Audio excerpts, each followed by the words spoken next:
Hey, what's going on, anime and manga vibes? This is yours truly, Kai, back with another prelude of Kaiju No. 8. This time covering chapters 27 through 28. And before we get started, make sure you hit that like button, please and thank you, and subscribe. And don't forget, leave a comment down in the comment section. Your feedback is always highly appreciated. And with that being said, let's get into Kaiju No. 8, the prelude. So, as we follow up on chapter 27, there's a young Defense Force soldier in the middle of fighting a kaiju, and she realizes that she cannot defeat this thing. And just before she gets blasted into oblivion, and luckily for them, Kafka was nearby and is able to partially transform, being able to control his emotions better, because had he not, he might have made it in time, and some people may have got killed in the afterblast of the Hydра's attack. So in other words, his transformation is controlled by his emotions. If he can't control his emotions or he's overstressed, he can't transform. And that's the last thing you want in the middle of a fight, to be overstressed and you can't even partially transform to defend yourself. That not only can get you killed, but that can get everyone else in the surrounding area that you're trying to protect killed. And that's what Kafka doesn't want. And meanwhile, while this is all going on, you have Kikoru slicing through Hoju like a hot knife through butter. And she seems to be having a good time doing this. As you can see in the panel, she is just going through Hoju after Hoju, slicing through them.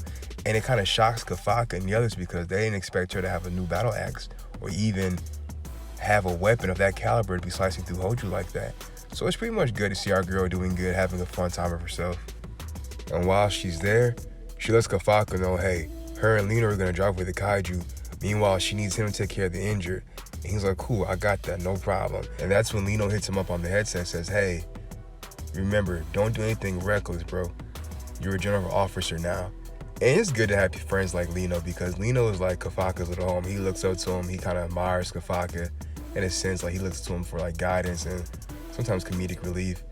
And Leno is always looking out for him, so I hope in the future nothing happens to Leno. But yeah, he lets him know, hey, you're a general officer. Don't do anything reckless. You got this. And Kafka's like, I appreciate that, bro. And they go back to slaying these kaiju. And that's when the Nakashima platoon arrives to help provide support. Because the way they're at right now, they're all surrounded. So once you're in there, there's no way out unless you defeat the Hoju first. And then regroup and everyone focus their battle power on the main threat, which is Kaiju No. 10. In which that works out perfectly fine. You have the Shimoya squad, the Gasuma platoon, and the Takoya platoon all working together efficiently to handle their parts. Because if one squad fails or platoon, then they all fail. And we know that's going to lead to Kaiju No. 10 wreaking havoc and possibly taking over not only the base, but the entire city at that. And that's what they don't want. And you have Kafka all ears and smile, which is good because he's happy to see everyone working together now that he is an officer on the Defense Force. Even being so amazed and proud by everything that he's seeing coming together so smoothly. Even Kafka knows, like, wow, I'm a part of all this. Like, this is my dream coming true right before my eyes. Mine is Kaiju No. 10 coming through and wreaking havoc with the Hoju. Everything seems to be going good because you have Captain Shoshiro, who's keeping Kaiju No. 10 at bay. And he lets him know, like, yo, 3rd Division, we're going to win this fight regardless. Like, it's not an if, ands, or but. We're going to win this. But the thing about this fight is, remember, Kaiju No. 10, he's intelligent. So he's fully aware of things. And he notices that Shinra keeps cutting the gaps in his armor with precision. Like, he knows, like, hey, this is the same attack you used to lop off my arm. And that's when Kaiju No. 10 is like, okay, cool. I know what you're trying to get at. You're aiming for my core, but I'm not going to let you get there. I got a surprise for you. Because truthfully, under this whole ordeal, Kaiju No. 10 has been studying Vice Captain Shiniro's movements. Pretty much like how 18 was studying Vegeta and letting him wear himself out. The only difference is Captain Shinro isn't wearing himself out. He's just calculately precising his hits. And that's when Kaiju No. 10, he figures, okay, I know you're trying to hit my core, and I know exactly what you're trying to do. And frankly, he says it flat out, I'm not impressed, not at all. Because he thinks, yeah, I already got you in the rim. I know what you're trying to do, and I'm going to handle all that right now. But then Kaiju No. 10 gets hit with a surprise that even he wasn't expecting. And to his dismay, he thought Shinro was just trying to hit his vital points, but in actuality, he was breaking him down so he'd be easier to cut up and, of course, off with the head. That always works sometimes depending on the opponent, but you get the idea. And Kaiju No. 10 is like, oh, so he really wasn't just aiming for my core. He was breaking me down piece by piece so it would take longer for me to regenerate and fight back. But of course, the plan doesn't go exactly to plan because Kaiju No. 10 had already predicted this and he eerily cracks his neck that's already damn near decapitated and says, you know what, this is what I like. This is how a fight between rivals should be. And Captain Shoshiro is like, whoa, what the hell's going on? So of course, Kaiju number 10 starts to regenerate, but then he also starts to speed punch, and he's not even really focusing on Shoshiro. He's just blitzing all over the place, and Captain Shoshiro is like, okay, cool. The more he just blindly punches all over the city, the more it's easier for me to just focus on a point. And that's what Shoshiro does. Sorry for other videos where I said his name wrong, but yeah, Shoshiro is fighting him. Kaiju number 10 is just like rival. He's just saying that over and over and over, not really paying attention to what's really going on. And before he knows it, Shoshiro has already sliced his arm up a million times over. And he found out where his core is, and he's like, you know what? Your core is a lot smaller than I thought. And that's when Kaiju number 10 has a life-to-life moment, like, oh, you know you messed up, right? And as Kaiju number 10 turns around like, damn, he's right behind me, Shinro has already sliced him up to bits. Well, not to bits, but he pretty much already made him immobilized, to the point that everyone thinks that he's won the battle already, and he really hasn't, because just after he gets on slicing up Kaiju number 10, he quickly starts to regenerate. And not only does he begin to regenerate, he does something that no one else was even expecting. He begins to grow. Remember, like on Power Rangers, how Rita would be like, make my monsters grow? Well, yeah, that's what he's doing.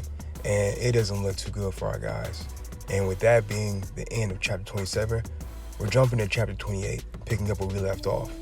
Not only has Kaiju number 10 grown in size, but its fortitude is now a 9.0. And for those who may still be new to the manga, a 9.0 is basically a Daikaiju. Pretty much means a god of the kaiju. That is something they cannot handle. That's mostly like Kafka level. Remember when he transformed into Kaiju number 8, but everything was compact. So when he transformed, his fortitude was 9, but he still kept his size. So imagine something that same power, but in a bigger size. That's pretty much what Kaiju number 10 just did. And the force in which he did it was so immense that it triggered Kafka's kaiju senses, and he wasn't even transformed. That's how much powerful Kaiju number 10 just got. Even though I'm pretty sure Kafka can still take him, to think that much energy being outputted and he's not even in his transformed state, yeah, that's pretty scary. And thanks to his godlike regeneration ability, Kaiju number 10 is now so large that he's quadrupled in size, big enough to where you don't even have to look for him. All you have to do is look up and he stands out in the middle of the city. And as he goes through his metamorphosis phase, these pores around his body begin to open up like giant mouths, and they start to release all this gas, which is a lot of heat being released from Kaiju number 10 as it transforms into his final phase of evolution, of the god tier destruction it plans on inflicting on the entire city. And as I said earlier, he now has a fortitude of 9.0, which is a Daikaiju. That's a threat that you need top generals to take care of. That's usually not something they leave to just captains. They usually have to evolve the generals at that kind of point. And Kaiju number 10, he grew in size, but he didn't grow in slowness. Or better yet, he didn't grow in a lack of speed, for better words. And his first order of business was to instantly crush Captain Shoshiro, in which, surprisingly, I thought he did get a hit because of how fast he moved, but he missed him. So it makes you wonder, how fast is Captain Shoshiro really in that suit? Because our boy dodged an entire fist from a giant, and he's booking up his arm like, yeah, you thought you were gonna hit me, not today, Satan. And I like that because it gives suspense. It makes you like, damn, I thought he got killed, but really he's just like, nah, I got this, fam, don't even worry about it. And as he's running up Kaiju number 10's arm, he's already planning his third sword technique on him.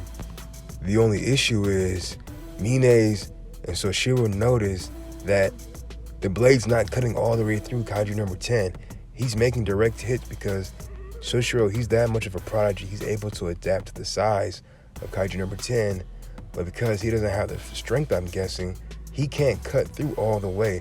So he's hitting him, he's doing damage, but it's not enough needed to take him down. And just as everything is going smooth according to plan, we run into another issue. The suit is overheating. And that's something I like that they added into the manga, that they don't make these suits, plot armor proof. They give you real life scenarios of what could happen. And that's a real life scenario. He's fighting with this suit and he's putting out so much pressure and force that there's a chance it's gonna overheat. And that's exactly what happens. The suit has begun to overheat. And of course we know if your suit or whatever gear that you're using to overheat, there has to be a cooldown.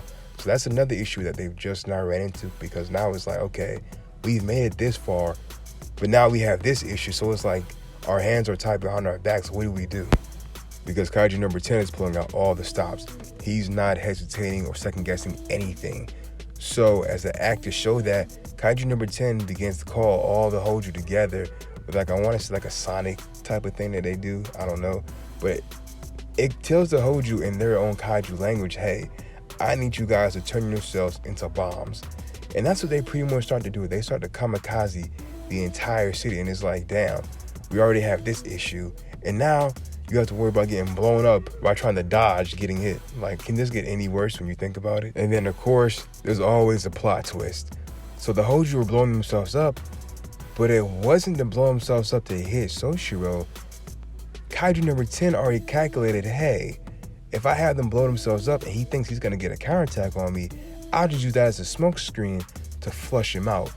And that's crazy, because you wouldn't think something of this caliber would really calculate that kind of fighting strategy against a general officer, or human anyways. And that's exactly what he did. He had all the Hoju blow themselves up just so he could flush Shoshiro out, so he can get a clean hit on him. And which I like, damn, that was pretty damn good of Kaiju number 10. And the crazy thing is, he even says it like, yeah, these Hoju make for pretty good smoke screens. And that's when he catches Captain Shoshiro slipping. And I mean, it's literally all eyes on him. Not even figuratively speaking. And nobody was expecting this, not even Captain Shoshiro. And it came by such a surprise that he's caught completely off guard. So imagine you're in mid-air, about to hit this giant Daikaiju, and you think you're gonna get a sneak attack, but it sees you.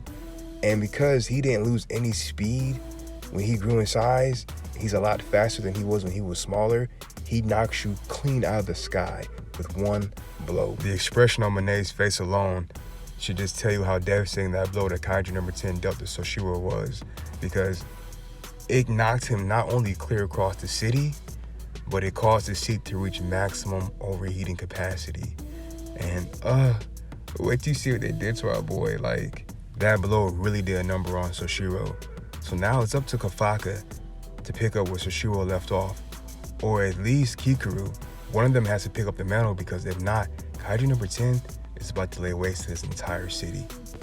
So one of them, if not both of them, are gonna have to team up to take down Kaiju number 10, because if not, having your suit overheat, that's gonna be the last thing on anybody's mind. It's gonna be a city overrun by Kaiju.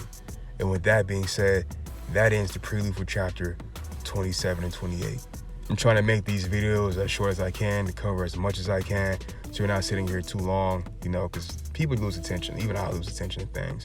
But I hope you guys enjoyed the video, and don't forget to hit like and subscribe, and don't forget to leave a comment down in the comment section. Your feedback is always highly appreciated. And with that being said, anime and manga vibes, be safe until the next chapter, because once we get through these preludes, we'll be finally caught up, and then I can give like a day-to-day manga chapters. Yeah. But with that being said, though, I hope everyone has a good day. Be safe and be smart. And remember, anime and manga vibes. Relaxation is a vibe. Peace. Did you get ready in the dark or something? 'Cause you look like a beautiful night